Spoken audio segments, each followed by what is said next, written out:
इस समय जंतर मंतर पर मौजूद हूँ। मेरे पीछे आप देखेंगे तो एक प्रोटेस्ट चल रहा है। ये जो प्रोटेस्ट है, जो पद यात्रा है, ये दुख अपना जाहिर कर रहे हैं जो अभी कश्मीर के पहलगाम में हुआ उसको लेकर पूरा देश यहाँ पर गुस्से में है। पूरा देश चाहता है कि बड़ा एक्शन इस बार आतंकवाद पर हो, एक बड़ा प्रहार पड़ोसी पाकिस्तान जो लगातार वहाँ से आतंकी हरकतें करता है उनके ऊपर बड़ा एक्शन लिया जाए। लेकिन इस बीच जो मैं चाहता हूँ, जो सभी लोग चाहते हैं, जो बुजुर्गों की आवाज़ है वो ना दबे, उनकी बात ना दबे। सरकार तो यहाँ पूरी कोशिश कर रही है कि पाकिस्तान को जवाब दिया जाए, लेकिन जवाब उनको भी देना बनता है जो अपनी पेंशन का इंतजार कर रहे हैं। अब लोग लगातार ये कह रहे हैं, कोई 7500 का टारगेट दे रहा है, कोई 9000 की बात कर रहा है। यानी बात तो कई सारी हो रही है, लेकिन जो समस्या है मेन, उसका हल आखिर कब तक और कैसे होगा, इसकी बात नहीं हो रही। आज फिर मनोज जी हमारे साथ हैं, उनसे कई सारे सवाल पूछेंगे। उनसे पूछेंगे कि आप कैसे अभी इस लड़ाई में धीमे पड़ गए, आपकी क्यों लगातार वीडियो नहीं आ रही, क्यों आप कोई संदेश नहीं दे पा रहे। और जो अब लोग कह रहे हैं, अब लोगों की नज़रें सुप्रीम कोर्ट के ऊपर टिक गई हैं। अभी नए चीफ जस्टिस भी आने हैं 14 मई को। अब सारी नज़रें वही हैं। लोग कमेंट करके बोल रहे हैं कि सरकार तो कुछ नहीं करने वाली, अब माननीय सुप्रीम कोर्ट ही इसके ऊपर बड़ा फैसला लेंगे। लेकिन सुप्रीम कोर्ट के अधीन क्या ये चीज़ आएगी, क्या वो फैसला ले सकते हैं? क्योंकि सुप्रीम कोर्ट तो ना जाने कितने और बड़े केसों में बिजी है। सुप्रीम कोर्ट खुद कई केसों को बुलाकर अपने यहाँ कार्रवाई करती है। अब तो कुछ नेता तो सुप्रीम कोर्ट पर ही अब सवाल उठा रहे हैं।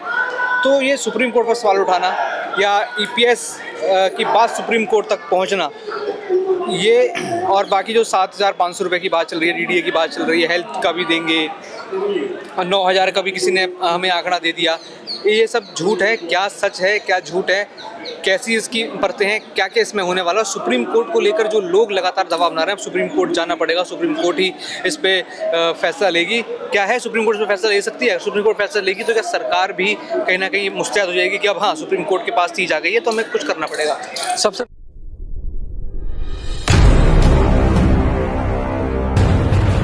पहले एक सवाल का जवाब दूंगा, आपका विस्तार से बात करेंगे। और आपने सही कहा कि बहुत दिनों से पेंशन पर वीडियो नहीं आ रही थी, तो ये सबसे बड़ा सवाल है कि भाई पेंशन पर वीडियो क्यों नहीं बना रहा मैं।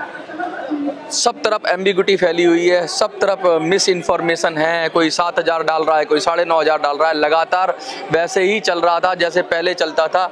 आपको पता ही है कि भाई जो यूट्यूबर्स हैं या कुछ बड़े चैनल्स हैं, सब मिलकर उल्टा सीधा खबर बनाते हैं। लेकिन मेरा काम ये होता है कि मैं जागरूक करूं, मैं ऐसी कोई इन्फॉर्मेशन ना दूं जो मिसगाइड करे और लोगों को अंदर झूठी होप ना दें।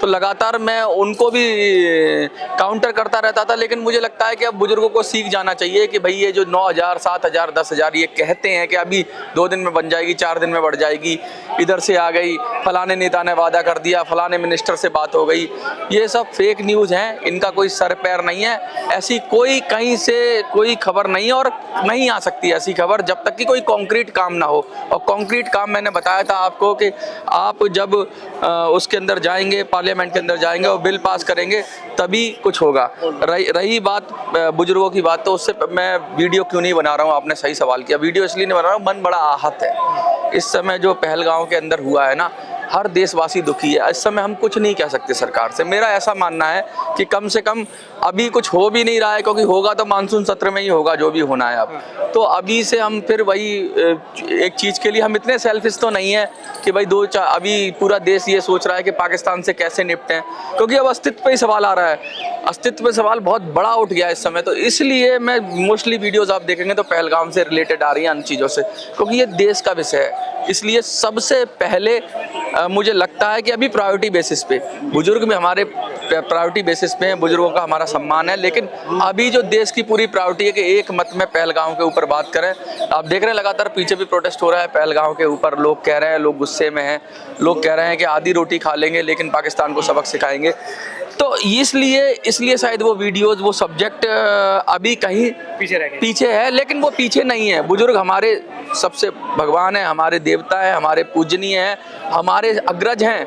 और हम सबसे पहले अपनी थाली निकालते हैं कि लेकिन शांति के समय में बुजुर्गों को ही सबसे पहले दिया जाएगा। लेकिन अभी युद्ध का समय हो गया है, तो युद्ध के समय में हमें सबको एकजुट होकर ये देखना है कि क्या करेंगे, कैसे करेंगे और कैसे लड़ेंगे।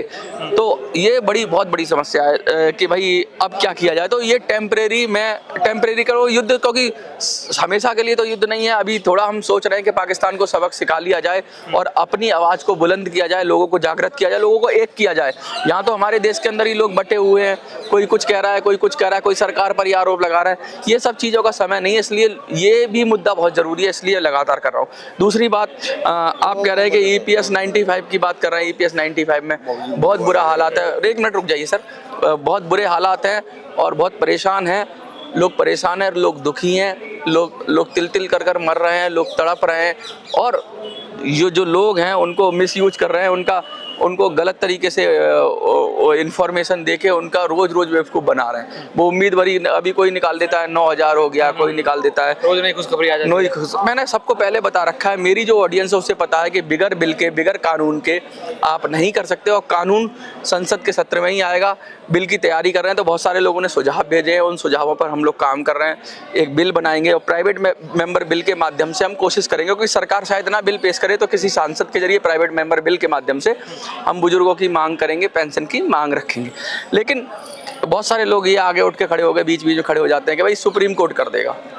सुप्रीम कोर्ट और सरकार के बीच में द्वंद्व चलता रहता है। सुप्रीम कोर्ट जो का काम है वो न्याय व्यवस्था का काम है। सुप्रीम कोर्ट का काम है ये कि सरकार की जो पॉलिसी है वो संविधान के अनुरूप है कि नहीं है। तो कुछ लोगों ने ये सुझाव दिया कि भाई PIL के माध्यम से या पब्लिक इंटरेस्ट लिटिगेशन के माध्यम से, मनोज जी ये डालिए आप कि भाई ये मानवतावादी नहीं है इतनी पेंशन, तो ये तो सरकार, तो वो बात सही है कि सुप्रीम कोर्ट के अंदर हम ये दे सकते हैं, लेकिन अल्टीमेटली सुप्रीम कोर्ट किसको बोलेगा?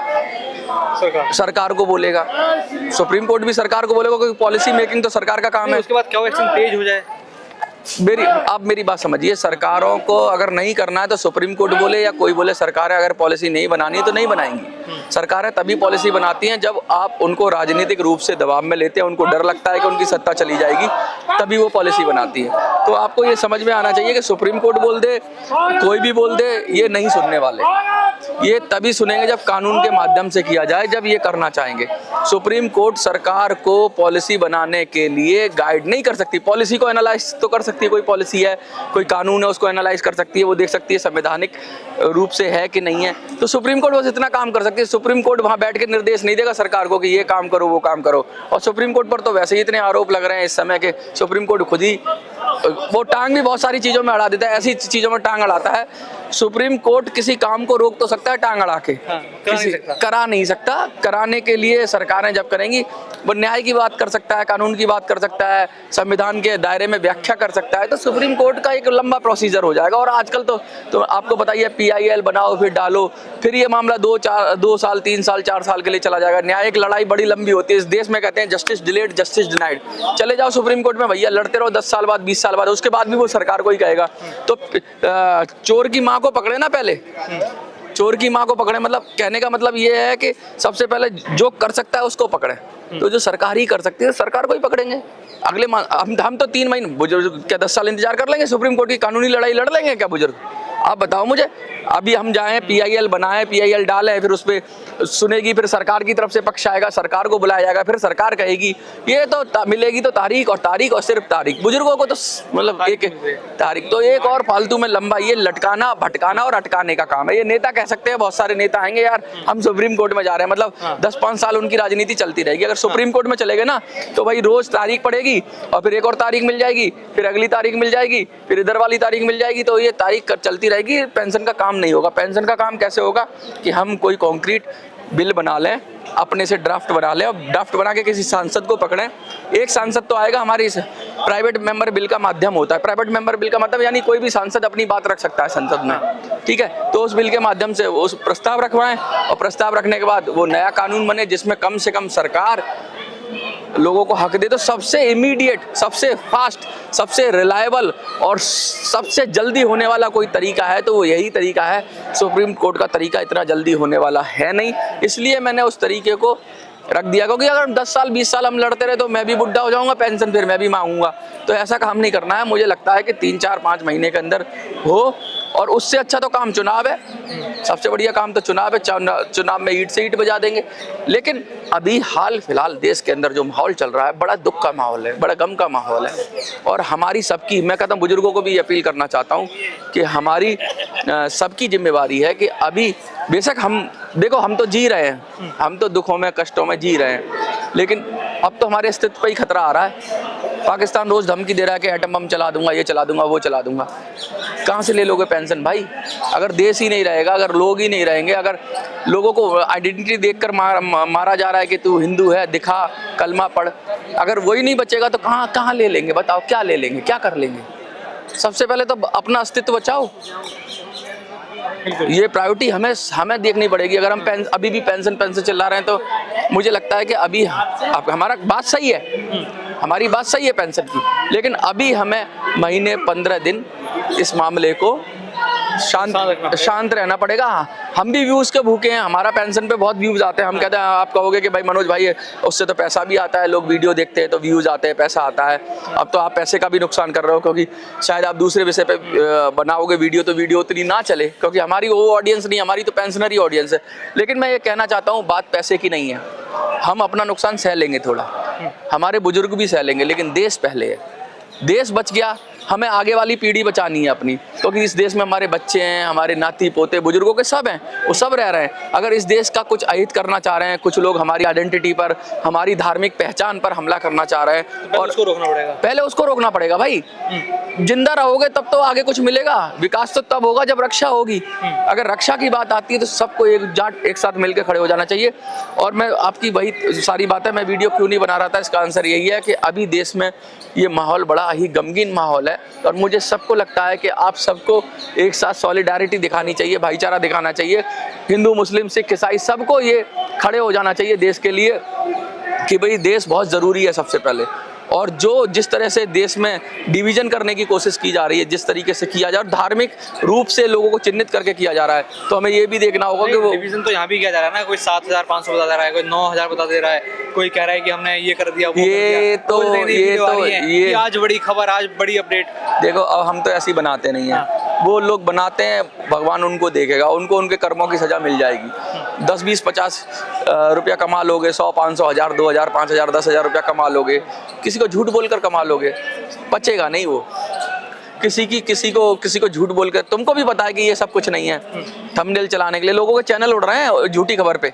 झूठी खबर पे आपने देखा लोगों के चैनल उड़ रहे हैं। इनके साथ भी यही होगा। अभी सरकार देख नहीं रही, जिस दिन सरकार का डंडा पड़ेगी इनका चैनल उड़ जाएगा। किसी को झूठा खबर क्यों दे रहे हो? सच बताओ। हम भी तो सच बताते हैं। देखने वाला देखेगा, नहीं देखने वाला नहीं देखेगा।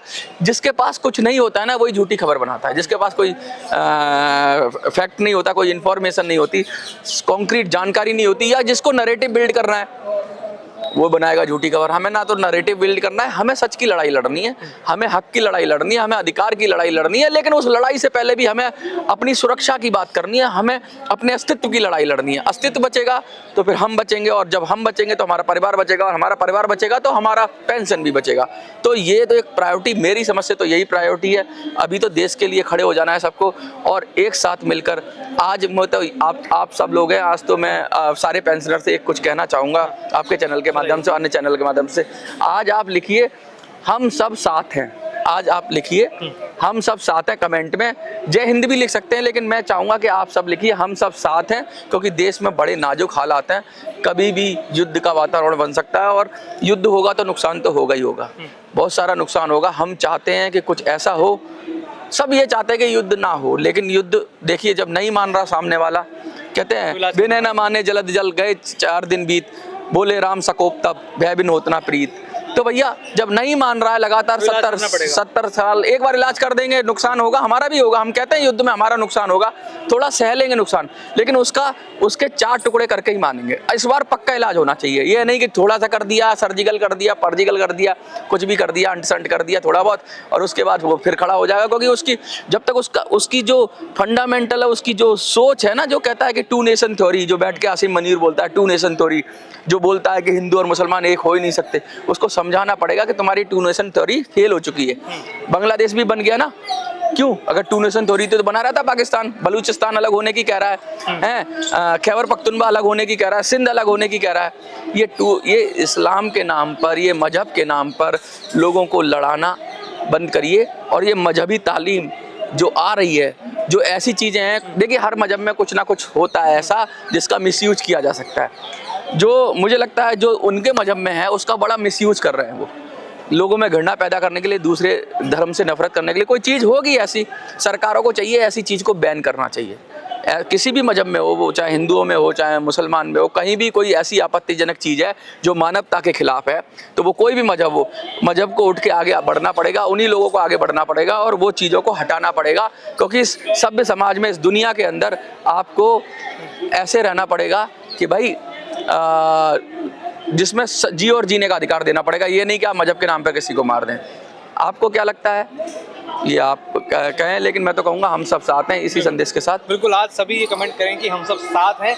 जो मुद्दे हैं बाकी वो तो चलते रहेंगे, लेकिन जो अभी आवश्यकता है, जो अभी प्रायोरिटी है, उसको देखते हुए लगातार सभी देशवासी साथ चलें और अपने देश का मैं कहूँ देश का अपने जो है साथ दें। और कमेंट करके जरूर बताएं कि आप हमारे साथ हैं कि नहीं। और लगातार ऐसी खबरों के लिए देखते रहें UIP न्यूज़। धन्यवाद। धन्यवाद।